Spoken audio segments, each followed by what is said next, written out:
Yes news में आप सभी दर्शकों का स्वागत है। मैं आपके साथ इलियास बड़ेघर। आइए देखते हैं आज की खबर क्या कहती है।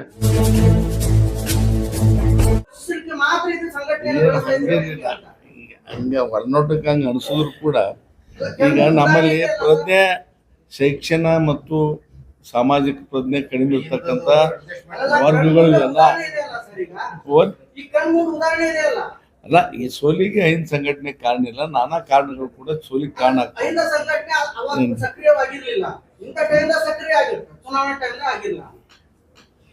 ಐದು ಸಂಘಟನೆ ಉದ್ದೇಶ ರಾಜಕಾರಣ ಒಂದೇ ಅಲ್ಲ, ಬೇರೆ ಬೇರೆ ಸಿದ್ಧಾಂತ ಕೂಡ ಅದಕ್ಕಿದೆ.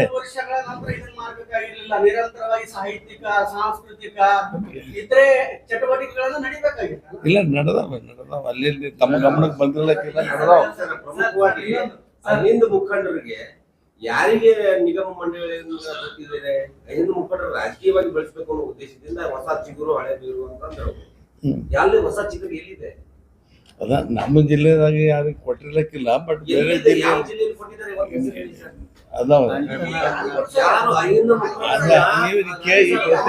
ಪಟ್ಟಿ ಮಾಡಿ ಕೊಡ್ತೀವಿ.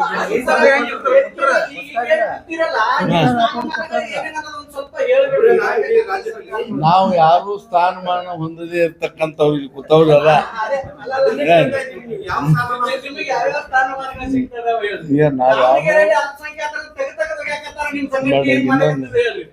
ಸ್ಥಾನಮಾನ ಇದ್ದಾಗನೇ ನಾವು ಐದು ಸಂಘಟನೆ ಮಾಡ್ಬೇಕಂತಿಲ್ಲ.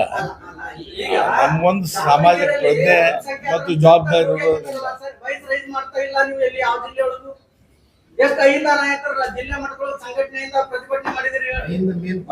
ನಾಳೆ ಹುಬ್ಬಳ್ಳಿ ಒಳಗೆ ತರೋದು ಇದ ಸಮಸ್ಯೆ ಚರ್ಚೆ ಮಾಡೋದ್ರಿಂದ ಕರೆದೇವೆ. ಹುಬ್ಬಳ್ಳಿ ಒಳಗೆ ನಾಳೆ 26ನೇ ತಾರೀಕು ನಿಮ್ಮ ಎಲ್ಲಾ ಸಲಹೆಗಳನ್ನ ಹುಬ್ಬಳ್ಳಿ ಸಮಾಜದಲ್ಲಿ ನಾವು ಚರ್ಚೆ ಮಾಡ್ತೀವಿ.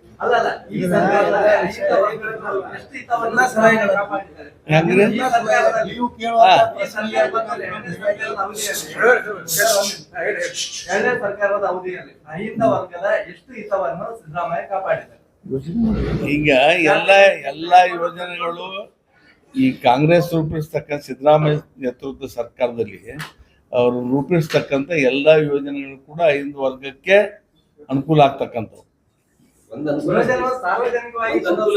ಸರ್ ನಾವು ಹೇಳ್ತೀವಿ ಒಂದು ಅನುಕೂಲ ನಮ್ಮ ಸಮಾಜಕ್ಕೆ ಮಾಡಿದ್ದಾರೆ ಅವರು.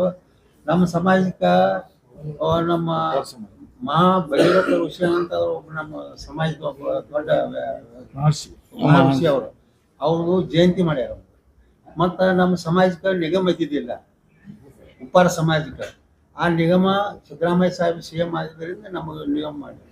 ಮತ್ತು ನಮ್ಮ ಸಮಾಜಕ್ಕೆ ಬೆಂಗಳೂರದಾಗ 2.5 ಎಕರೆ ನಮ್ಮ ಸಮಾಜ ಸಲಿಂದ ಹಾಸ್ಟೆಲ್ ಕಾಲೇಜ್ ಮಾಡ್ಕೊಳಕ್ಕೆ ನಮ್ಗೆ ಇದು ಕೊಟ್ಟಾರ, ಜಾಗ ಕೊಟ್ಟ. ಹಿಂದದ ಒಂದು ಉದಾಹರಣೆ ಹೇಳಿದ್ರು ಅವ್ರ. ಮುಸ್ಲಿಮರನ್ನ ಕಡೆಗಣಿಸಲಾಗ್ತಾ ಇದೆ. ಈ ನಿಟ್ಟಿನಲ್ಲಿ ಯಾವ ಹೋರಾಟ ಮಾಡಿದ್ದೀರಿ?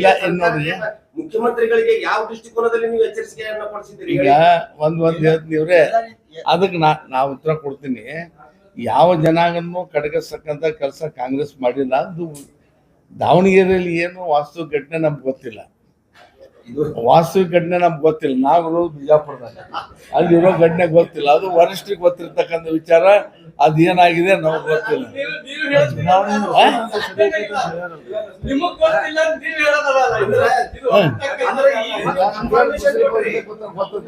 बीजापुर शहर के मशहूर तालीमी इदारे इंशाल इंग्लिश मीडियम स्कूल में अब सुनहरा मौका आपके लिए।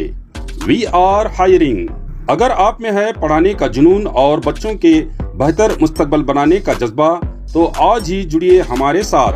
स्कूल में ज़रूरत है mother teacher 1st to 5th standard के लिए, science teacher 4 post, spoken English teacher 4 post, Kannada teacher, computer teacher, sports teacher mail या फीमेल, ड्राइवर और आया की भी ज़रूरत है। टीचर्स की qualification D.Ed, B.Ed, MSc, computer skills ज़रूरी। एक्सपीरियंस वालों को प्राथमिकता दी जाएगी। पता महबूब नगर KSB colony near Azhar ground Vijaypur. आज ही अपना CV भेजिए या संपर्क करें 8123160284 या 9742719965 पर। इंशाल इंग्लिश मीडियम स्कूल, जहां तालीम के साथ बनता है बच्चों का बेहतरीन मुस्तकबल। ನಾನ್ ಬಿಜಾಪುರದಾಗ ಅನುಗುಣ ಸಾಹೇಬ್ರ, ಹಿಂದ್ ಅಂದ್ರ ಅಂತ ಅಲ್ಪಸಂಖ್ಯಾತ ಹೌದು, ಫಸ್ಟ್ ಹಿಂದುಳಿದ್ರ ದಲಿತ ಹೌದು. ಅಲ್ಪಸಂಖ್ಯಾತರಿಗೆ ಯಾರು ಫಸ್ಟ್ ಬರ್ತಾರ ಅವ್ರ ಕಡೆ ಗಣಿಸಿದಾರೆ, ಸ್ಟಾರ್ಟಿಂಗ್ ದವ್ರಿಗೆ ಕಡೆ ಗಣಿಸಿದಾರೆ ಅಲ್ಪಸಂಖ್ಯಾತ ಹಿಂದುಳಿದ ಅಲ್ಲ, ದಲಿತ. ಒಂದ್ ಯಾವ್ದೇ ಕೈ ಘಟನೆ ಆಗಿದ್ದಕ್ಕೆ ನಮ್ನ ಕಡೆಗಣಿಸಿರುತ್ತಲ್ಲ ಸರ್ ಈಗ ಅದು ಇನ್ನೊಂದು ಅದು ಶಾಮನೂರ್ ಶಿವಶಂಕರಪ್ಪನವರು ಇವ್ರ ಮೇಲೆ ಆರೋಪ ಏನದ ಅಂದ್ರೆ ಜಬ್ಬಾರ್ ಅಹಮದ್ ನಸೀರ್ ಮೇಲೆ ಇವರು ಪಾರ್ಟಿ ವಿರೋಧಿ ಚಟುವಟಿಕೆ ಮಾಡಾರಂತೆ. ಶಾಮನೂರ್ ಶಿವಶಂಕರಪ್ಪ ಜೀವಂತಿದ್ದಾಗ ಶಿವಮೊಗ್ಗದಲ್ಲಿ ಹೋಗಿ BY ರಾಘವೇಂದ್ರಗೆ ವೋಟ್ ಹಾಕ್ರಿ ಅಂತ ಓಪನ್ ಆಗಿ ಹೇಳಿದ್ರೆ ಅವ್ರ ಮೇಲೆ ಯಾವ್ದು ಕ್ರಮ ತಗೊಂಡಿಲ್ಲ. ಇವ್ರ ಮೇಲೆ ಇವ್ರು ಏನ್ ಆರೋಪ ಮಾಡಿದಾರ ಅಂತ ಯಾವ್ದು ದಾಖಲೆ ಇಲ್ಲ, ಒಂದು ನೋಟಿಸ್ ಕಳಿಸಿಲ್ಲ. ಆ ನೋಟಿಸ್ ಕಳಿಸಲಾರ್ದೆ ಅವ್ರ ಮೇಲೆ ಆರೋಪ ಏನು ಸಾಬೀತಾಗಿರಾರ್ದೆ ಆಕ್ಷನ್ ತಗೋತಾರಂದ್ರೆ ಇದಕ್ಕೇನರ್ಥ? ಯಾರು ಓಪನ್ ಆಗಿ BY ರಾಘವೇಂದ್ರ ವಿರುದ್ಧ ಪರವಾಗಿ ಪ್ರಚಾರ ಮಾಡಿದ್ರೆ ಅವ್ರು ಸುಮ್ ಕೂತರು. ಸರಿ ಈಗ ಅವ್ರ ಮ್ಯಾಗೂ ಕ್ರಮ ಆಗ್ಬೇಕಾಗಿತ್ತು. ಯಾಕಾಗಿಲ್ಲ ನಮ್ಗೆ ಗೊತ್ತಿಲ್ಲ. ಆ ಮಟ್ಟಕ್ಕೆ ನಾವು ನಮ್ಗೆ ಯಾರಿಗೂ ಶಕ್ತಿ ಇಲ್ಲ ಆ ಮಟ್ಟಕ್ಕೆ ಮಾತಾಡೋದು. ವಿರೋಧ ಮಾಡಕ್ಕೆ ಹೇಳ್ತು, ಖಂಡಿತ ಹೇಳ್ತು. ಸರ್ ಈಗ ಸರ್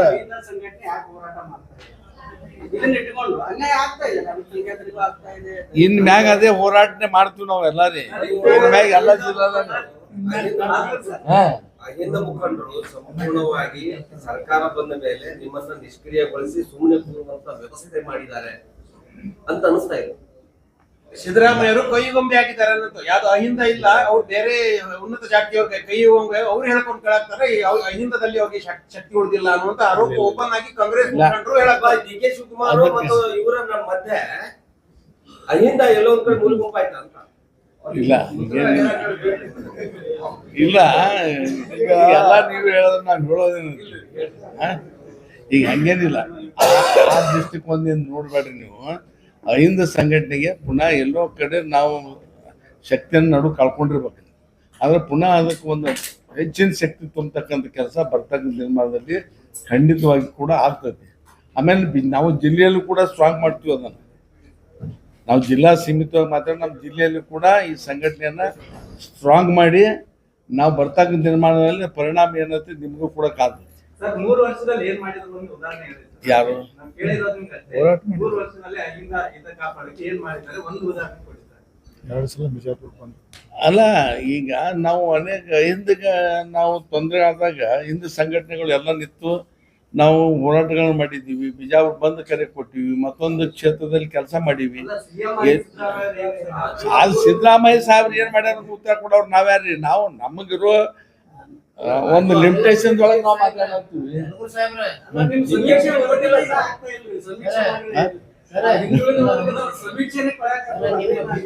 ಬಿಜಾಪುರ ಸಿಟಿದಾಗೆ ಲೋಕಲ್ ಎಷ್ಟು ಪ್ರಾಬ್ಲಮ್ ಮಾಡ್ಯಾರ ಅದ್ರ ಬಗ್ಗೆ ಅಲ್ಲಿಂದ ಏನು ಮಾತಾಡಿಲ್ಲ ಐನವರು ಬ್ಯಾರೆ ಬಿಟ್ಟು ದಾವಣಗೆರೆ ಹೋಗ್ಲಿ. ಸಿಚುವೇಶನ್ ಬಿಜಾಪುರ ಸಚ್ ಇಲ್ಲ ಮಾತಾಡೋರು ಮಾತಾಡ್ಯಾರ ಇಲ್ಲತ್ತಲ್ಲ. ಅಡ್ಜಸ್ಟ್ಮೆಂಟ್ ಅದ ಜನ ಹೇಳ್ತಾರ ಅವ್ರ ಜೋಡಿ ಏನ್ ಮಾತಾಡಿ ಏನು ಮಾತಾಡಿಲ್ಲ ಅಲ್ಲ. ಯಾರು ಈ ತಾವು ಮಾತಾಡಿ ಅಡ್ಜಸ್ಟ್ಮೆಂಟ್ ನೋಡ್ರಿ, ಅವ್ರ ಜೋಡಿ ಅಡ್ಜಸ್ಟ್ ನಮ್ಮ ಡಿಸ್ಟ್ರಿಕ್ಟ್ ಅಧ್ಯಕ್ಷರು ಮಾತಾಡ್ಯಾರ. ಈಗ ಬಂಡಾರ್ ಸಾಹೇಬ ಇಲ್ಲಿ ಕೂತವ್ರು ಯಾರು ಅಡ್ಜಸ್ಟ್ಮೆಂಟ್ ಇಲ್ಲ. ಇಲ್ಲಿ ಕೂತವ್ರ ಒಳಗೆ ಆಮೇಲೆ ಖಾಮೋಶಿ ಇರೋದು ಅದು ಏನ್ ತೋರಿಸ್ತದ, ತೋರಿಸ್ತದ, ಅಡ್ಜಸ್ಟ್ಮೆಂಟ್ ಅದನ್ನ ತೋರಿಸ್ತದ. ಈಗ ಅವು ಬರ್ತಾಗ ತೀರ್ಮಾನದಲ್ಲಿ ಅವ್ರಿಗೆ ಉತ್ತರ ಕೊಡ್ತೀವಿ ನಾವು. ಓಪನ್ ಆಗಿ ಈಗ ನೀವು ಈಗ ಸೈತಿ ಪ್ರಶ್ನೆಗೆ ಅದ್ರ ಬಗ್ಗೆ ಮಾತಾಡಕ್ ನೀವು ನಮ್ ಸಿಟಿ ಏನ ಮುಸಲ್ಮಾನರಿಗೆ ಎಷ್ಟು ತ್ರಾಸ ಅದ, ಎಷ್ಟು ಹರಾಸ್ಮೆಂಟ್ ಅದ, ಎಷ್ಟು ಅವ್ರದ್ದು ಮನಸ್ಸು ಇದು ಮಾಡಿದ್ದಾರೆ. ಮಾಡ್ಯಾರ ಅದನ್ನ ಹೋಗ್ತೀವಿ ನಾವು. ಇಲ್ಲ ಓಪನ್ ಸಭೆ ಸುಮ್ಮ ಮಾಡಿವಲ್ಲ, ಓಪನ್ ಸಭೆ ಮಾಡಿವಿ, ಖಂಡನೆ ಮಾಡಿವಿ. ಫ್ಲೈಓವರ್ಗೆ ಇದು ಅನೌನ್ಸ್ ಮಾಡಿದ್ರಿ ನೀವು ಬಿಜಾಪುರದಾಗ. ಫ್ಲೈಓವರ್ ಮಾಡ್ಲಾಕ ಅನೌನ್ಸ್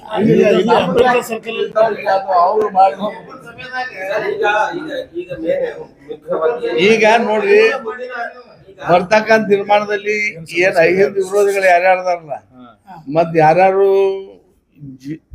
ಅತಿ ಜಾತಿವಾದಿಗಳದಾರ ಜಿಲ್ಲಾದಾಗ ಯಾರೇ ಇರ್ಲಿ, ನಾವು ಒಂದು ಪಕ್ಷದಾಗ ಇರ್ಬೋದು. ಆದ್ರೆ ಜನ ಅಹಿಂದ ವರ್ಗದ ಜನ ಎಲ್ಲರಿಗೂ ಸರಿಯಾದಂತ ಉತ್ತರ ಕೊಡ್ತಾರ, ಸರಿಯಾದಂತ ಪ್ರತಿಕ್ರಿಯೆ ಮಾಡ್ತಾರೆ. ಅಷ್ಟು ಮಾತ್ರ 2028 ಸರ್ ಒಂದು ಅಶ್ಯೂರೆನ್ಸ್ ಬೇಕು. 2028 ಚುನಾವಣೆ ಬರ್ತದೆ. ಹೌದು ಅವಾಗ ಹೌದು ಕಾಂಗ್ರೆಸ್ ನಿಂದು ಹೈಕಮಾಂಡ್ ಇದು ಬಿಜಾಪುರ ಬೇರೆ ಜಿಲ್ಲೆ ಹೇಳತ್ತಾರೆ. ಓನ್ಲಿ ಬಿಜಾಪುರ ಜಿಲ್ಲೆಯಲ್ಲಿ ಒಂದು ಹಿಂದುಳಿದ ಒಂದು ಅಲ್ಪಸಂಖ್ಯಾತರು ಕನಿಷ್ಠ ಎಲ್ಲರೂ ಸೇರಿ ಗೆಲ್ಸ್ಬೇಕನ್ನುವಂತ ನೀವು ಪ್ರಯಾಣ ಆ ನಿರ್ಣಯ ಮಾಡ್ತೀವಿ. ಅದು ಯಾರೇ ಕರಡಿ ಏನ್ ಕಂಪಲ್ಸರಿ ಇಲ್ಲಿ 3 ಸೀಟ್ ಇರ್ತಾವ, ಒಂದು SC, ಮೈನಾರಿಟಿ. ಇಲೆಕ್ಷನ್ ಪಕ್ಷ ಯಾವುದೇ ಆದ್ರೂ ಗೆಲ್ಲಿಸ್ತೀರಿ. ಯಾವ್ದು ನಾವು ಕಾಂಗ್ರೆಸ್ ಇಲೆಕ್ಷನ್ ನಾವು ಕಾಂಗ್ರೆಸ್ ಇದ್ದವರು ವಿಚಾರಕ್ಕೆ ನಾವು ಪಕ್ಷಕ್ಕೆ ಬದ್ಧತೆ ಇರ್ಬೇಕಾಗ್ತದೆ. ಈಗ ನೀವು ಕಾಂಗ್ರೆಸ್ ಅಲ್ಲ, ಈಗ ಅಹಿಂದ ಮುಖಂಡರಾಗಿ ಬಂದಿದ್ದೀರಿ. ಹೌದು ಅಹಿಂದ ಮೊದಲ ಆದ್ಯತೆ ಕೊಡ್ಬೇಕು, ರಾಜಕೀಯ ಸ್ಥಾನ ಆಗಿರ್ಬೇಕು. ಈಗ ಅಹಿಂದ ಕಾಂಗ್ರೆಸ್ ಕೊಟ್ಟದ್ದು ಯಾವ ಪಾರ್ಟಿನೂ ಕೊಟ್ಟಿಲ್ರಿ ಟಿಕೆಟ್. ಕಾಂಗ್ರೆಸ್ ಬಿ ಟೀಮ್ ಆಗಿದೆ. ಬಿಜಾಪುರದ ಹಂಗೇನಿ ಒಪ್ಕೊಳ್ಳಲ್ಲ, ಅಹಿಂದ ಅಂತೀರಿ. ಹೌದು. ರಾಜಕೀಯಕ್ಕಾಗಿ ಅಹಿಂದ ಅದನ್ನ ಈಗ ಒಂದು ಉದಾಹರಣೆ ಬಿಜಾಪುರ ಜಿಲ್ಲೆ ಉದಾಹರಣೆ ಕೊಡ್ತೀನಿ. ನಮ್ಮ ಅಲ್ಪಸಂಖ್ಯಾತರು ಬೇರೆ ತಾಲೂಕಲ್ಲಿ ಯಾರ್ಯಾರು ಕಾಂಗ್ರೆಸ್ ಮುಖಂಡರು ಚುನಾವಣೆಯಲ್ಲಿ ನಿಂತಿರ್ತಾರ, ನಮ್ಮವ್ರು ಹೋಗಿ ಪ್ರಚಾರ ಮಾಡಿ ಅವ್ರು ಗೆಲ್ಲಿಸ್ತಾರ. ಆದ್ರೆ ಆ ಮುಖಂಡರು ಬಿಜಾಪುರಕ್ಕೆ ಬಂದು ಪ್ರಚಾರ ಮಾಡಿ ಒಂದೇ ಒಂದು ಮುಸ್ಲಿಂ ಕ್ಯಾಂಡಿಡೇಟ್ ಕೆಲಸಕ್ಕೆ ಅವ್ರು ಆಗುದಿಲ್ಲ. ಯಾಕೆ ಮಾಡುದಿಲ್ಲ? ಇರುವುದೇ ಒಂದು ಮುಸ್ಲಿಂ ಕ್ಯಾಂಡಿಡೇಟ್, ಎಲ್ಲ ಪೂರ ಜಿಲ್ಲೆ ಸೇರಿ ಒಬ್ಬನೇ ಕ್ಯಾಂಡಿಡೇಟ್. ಮತ್ತೆ ಅವ್ರಿಗೆ ಯಾಕೆ ಪ್ರಚಾರ ಮಾಡಕ್ ಆಗುದಿಲ್ಲ? ಕೆಲಸ ಆಗುದಿಲ್ಲ ಇಲ್ಲಿ. ನೀವು ಸ್ವಲ್ಪ ಮಾತ್ರ ಎಲ್ಲ ಕಡೆ ಹೋಗ್ಬೇಕು, ಅವ್ರು ಯಾರಿದ್ರು ಗೆಲ್ಸ್ಬೇಕು. ನೀವು ಹೇಳೋದೆಲ್ಲ ಒಪ್ಕೊಂಡಿದ್ದೀರಿ. ಇನ್ನು ಮುಂದೆ ಯಾವುದೇ ಪರಿಸ್ಥಿತಿ ಒಳಗ ಅಹಿಂದಾದ ಏನು ಮೂವ್ಮೆಂಟ್ ಅದ, ಕಾಂಗ್ರೆಸ್ನೊಳಗೆ ಇದ್ದ ಏನು ಸೋಕಾಲ್ಡ್ ಮೆಜಾರಿಟಿ ಕಮ್ಯುನಿಟಿ ಲೀಡರ್ಸ್ ಅದಾರಲ್ಲ, ಅಡ್ಜಸ್ಟ್ಮೆಂಟ್ ಪಾಲಿಟಿಕ್ಸ್ ಅಂತ ಏನು ಇಟ್ಟಂತ ಹೇಳಿದ್ರಿ, ನಾವು ಒಪ್ಕೊಂಡಿದ್ದೀವಿ. ಇನ್ನು ಮೇಲೆ ನಾವು ಯಾರನ್ನೂ ಬಿಡುವುದಿಲ್ಲ. ಅಹಿಂದ ಕ್ಯಾಂಡಿಡೇಟ್ ಯಾವುದೇ ಪರಿಸ್ಥಿತಿ ಒಳಗೆ 3 ಕ್ಯಾಂಡಿಡೇಟ್ಗಳು ಬರಬೇಕು.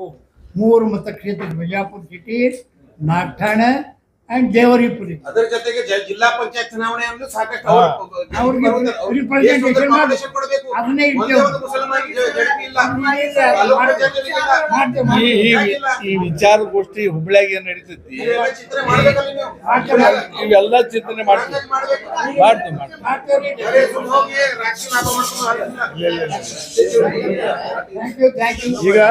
ಲಾಭ ಮಾಡ್ಕೊಂಡು ಈಗ ಮುಸಲ್ಮಾನ್ ರಿಲೀಸ್ ಲೀಡರ್ ಇದು ದಾವಣಗೆರೆ ಇಶ್ಯೂದಾಗ ಸೀರಿಯಸ್ ಆಗ್ಯಾರ. ಅದ್ರ ಬಗ್ಗೆ ನ್ಯಾಯ ಡೈಲ್ಯೂಟ್ ಮಾಡ್ತೀರಿ, ಡೈಲ್ಯೂಟ್ ಆಗ್ಲಾಗಿ ನಾಳೆ ಕಾಂಗ್ರೆಸ್ಗೆ ಒಂದು ಟೈಪ್ ಆಫ್ ಥ್ರೆಟ್ ಅದ. ಅದ್ರ ಬಗ್ಗೆ ಏನು ವಿಚಾರ ಮಾಡೋದು? ಈಗ ಅದ್ರ ಬಗ್ಗೆ ಎಲ್ಲರೂ ಅದಕ್ಕೆ ಸಿಂಪಥೆಟಿಕ್ ಕಡಿ ಅದಾರಿ. Admissions are open in Al-Huda Urdu medium school and lead English medium school Vijaypur. तालीम की बेहतरीन पहचान बन चुके अल-हुदा उर्दू मीडियम स्कूल और लीड इंग्लिश मीडियम स्कूल सिर्फ एक स्कूल नहीं बल्कि बच्चों के बेहतर मुस्तकबल की मजबूत बुनियाद हैं। यहाँ मॉडर्न एजुकेशन के साथ साथ दीनी तालीम भी दी जाती है ताकि बच्चे करिकुलर एक्टिविटीज के साथ साथ को करिकुलर एक्टिविटीज के जरिए अखलाक, कम्युनिकेशन स्किल्स और ओवरऑल डेवलपमेंट में आगे बढ़ सके। स्कूल में मौजूद हैं वेल क्वालिफाइड और एक्सपीरियंस्ड टीचर्स, वेल इंफ्रास्ट्रक्चर और फर्निश्ड क्लासरूम्स, प्लेग्राउंड और van facility, CCTV surveillance, spoken English, abacus और smart classes, sports, science and maths activities, दीनियात एग्जीबिशन और quiz competitions, only fees no donation. हर क्लास में सिर्फ 25 से 30 स्टूडेंट्स का इंटेक रखा गया है। वैकेशन क्लासेस भी लिए जा रहे हैं, तो देर किस बात की, नर्सरी से 10th तक के लिए एडमिशन्स शुरू हो चुके हैं। Address JM road, KSB colony, near Indira Nagar, Vijayapur. अधिक जानकारी के लिए स्क्रीन पर दिए गए नंबर्स पर कॉल करें। जैसा कि आप सब जानते हैं कि आप सभी का प्यार हमारे साथ कायम है, इसी तरह से हमारे इस चैनल को प्यार करते रहिए और हमारी सारी खबरों को लाइक, शेयर और सब्सक्राइब करना ना भूलिए। हमारा यही मकसद है कि आपको हर खबर जो है जैसा है वैसा ही आपको हम दिखाते रहेंगे, ना किसी का पक्ष लेंगे, ना किसी के विरोध में जाएंगे। हमारे कदम सच के साथ।